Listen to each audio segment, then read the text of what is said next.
ছাত্ৰ-ছাত্ৰীসকলৰ বাবে আহি পৰিছে অতিকৈ ভাল খবৰ। আজিৰ দিনটোৰ ভিতৰতে সদৰি কৰা হ'ব এইচএছ আৰু মেট্ৰিক পৰীক্ষাৰ মূল্যাংকনৰ ফৰ্মুলা।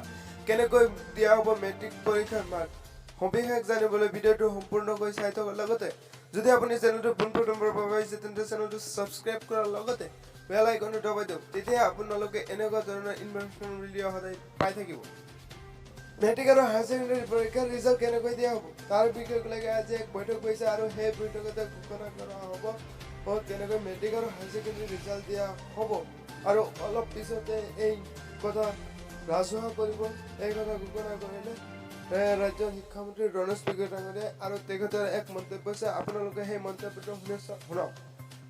আৰু আজিৰ ভিতৰত আমি তেওঁৰ পৰা প্ৰতিবেদন তেওঁৰ পৰা এখন কমেণ্ট আমি পাম আৰু পোৱাৰ পাছত আজি নিশালৈকে সন্ধিয়াৰ ভিতৰত নিশা নহ'বগৈ সন্ধিয়াৰ ভিতৰত আমি এটা সিদ্ধান্তত উপনীত হ'ম।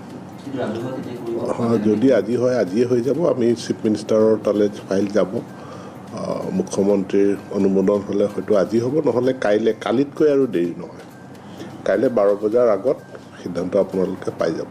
আমি সংবাদমেল পাতি কৰি দিম কালিৰ ভিতৰত আৰু কালিতকৈ দেৰি কোনো মিলাই এডভোকেট জেনেৰেলে তেখেতে মতামত দিব আৰু দিয়াৰ পাছতে আমাৰ নটিফিকেশ্যন